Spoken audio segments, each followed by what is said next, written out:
মানুষ অনুধাবন করেছে যে এই দেশটি একমাত্র বিএনপির কাছেই নিরাপদ, অন্য কারো কাছে নিরাপদ নয়।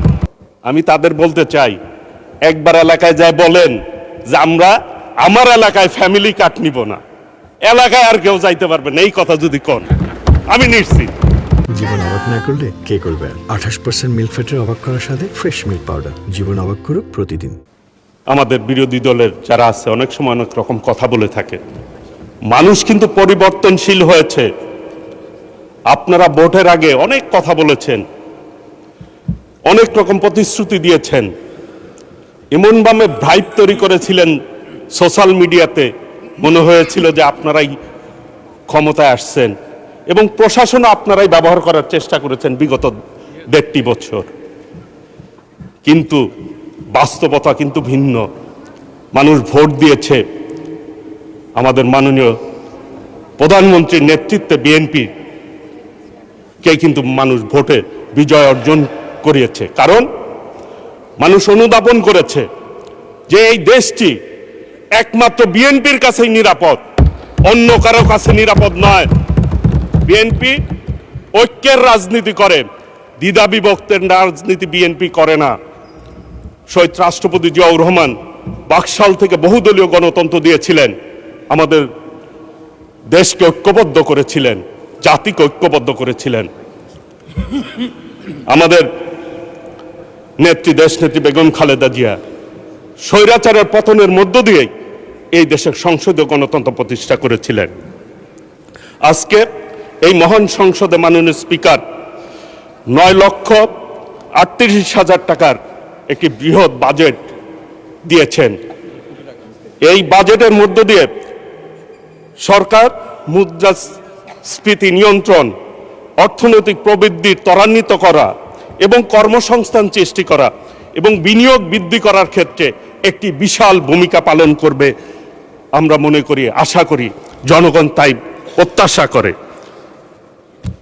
অনেক সময় বলে থাকে আমাদের বিরোধী দলীয় মাননীয় সংসদ সদস্যগণ যে গরিব মারার বাজেট, যেইখানে 61টি নিত্য প্রয়োজনীয় দ্রব্যের দাম কমানোর প্রস্তাব করা হয়েছে, সেইখানে এটি কিভাবে গরিব মারার বাজেট হলো? আমার জ্ঞাতার্থে বলতে চাই যে এটা কিভাবে আপনারা বলেন। আর সামাজিক সুরক্ষার ক্ষেত্রে 1,44,338 কোটি টাকা বরাদ্দ দেওয়া হয়েছে। এটা যুব উপযোগী হয়েছে, কারণ এই লক্ষ্যেই ফ্যামিলি কার্ড, কৃষক কার্ড, ইমাম মুয়াজ্জিমদের ভাতা, কৃষি ঋণ মওকুফ করা হয়েছে। আমি তাদের বলতে চাই, একবার এলাকায় যায় বলেন যে আমার এলাকায় ফ্যামিলি কার্ড নিব না, এলাকায় আর কেউ যাইতে পারবে না। এই কথা যদি কোন, আমি নিশ্চিত। কৃষক কার্ডের কথা বলেন, এই কথা বললেও যেতে পারবেন না। মানুষ প্রায় 4.5 কোটি মানুষ ফ্যামিলি কার্ড পাবে, 2,87,00,000 মানুষ কৃষক কার্ড পাবে। তাহলে টাকাটা তৃণমূল পর্যায়ে মানুষের হাতে পৌঁছায় দিচ্ছে বিএনপি, দেশনায়ক তারেক রহমানের নেতৃত্বে সরকার। একবারও এই ব্যাপারে আপনাদের মুখ দিয়ে শুনলাম না যে এই ব্যাপারে কোনো উৎসাহ দেওয়া বা এইটিকে সমর্থন করা। ভালো কাজে আপনারা বলছেন সমর্থন করবেন, করেন। আমরা খারাপ বললে অবশ্যই আপনারা আমাদের খারাপ দিকটা তুলে ধরবেন, এটাই স্বাভাবিক, এটা আমরা প্রত্যাশা করি, মানুষ তাই প্রত্যাশা করে। প্রথম দিন থেকেই একটা বিধ্বস্ত অর্থনীতির উপরে দাঁড়িয়ে এই সরকার নির্বাচিত হয়েছে।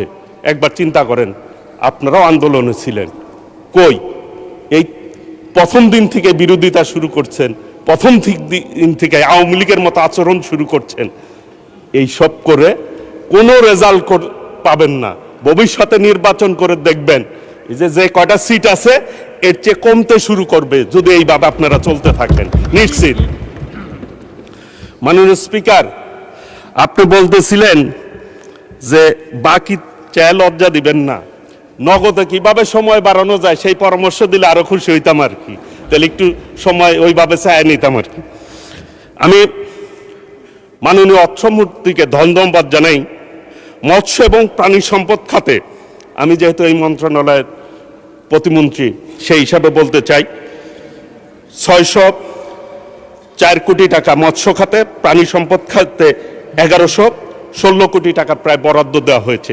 এর মধ্য দিয়ে মৎস্য খাত এবং প্রাণী সম্পদ খাত উন্নতির দিকে যাবে, এটি আমার বিশ্বাস। কারণ বর্তমানে গত একটি ঈদ পার করলাম, আমরা যে স্পিরিটটাকে বুকে ধারণ করি যে বাংলাদেশ ফার্স্ট, আমরা গত কুরবানির ঈদে আল্লাহ রহমতে মানুষ কিন্তু ভালোভাবেই কুরবানি করেছে।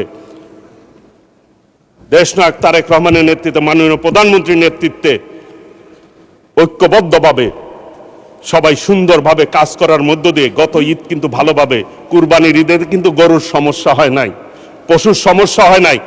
পার্শ্ববর্তী দেশের একটিও গরু পশু কিন্তু যাতে না ঢুকে সেই জন্য আমরা ব্যবস্থা গ্রহণ করেছি, সেই অনুযায়ী ব্যবস্থা নিয়েছি। খামারিরাও খুশি। এই বাজেটের মধ্যে দিয়ে যে পরিমাণ বাজেট দেওয়া হয়েছে, আশা করি নতুন নতুন প্রযুক্তির মধ্য দিয়ে মৎস্য খাত ইনশাল্লাহ আমাদের রপ্তানি পরিমাণ ইনশাল্লাহ বাড়বে এবং প্রাণী সম্পদে যারা রয়েছে আমাদের খামারিরা দিন দিন তাদের অর্থনৈতিক অবস্থা ইনশাল্লাহ ভালো হবে। এই খাতে একটি কথা বলতে চাই, পোলট্রি শিল্পতে ভ্যাটে শুল্কের পরিমাণ মাননীয় অর্থমন্ত্রী দয়া করে কৃষিতে যেই শুল্ক রয়েছে সেই বিবেচনা করে পোলট্রি শিল্পকে এগিয়ে নেওয়ার স্বার্থে আপনি একটু শুল্কটি কমানোর ব্যবস্থা করবেন।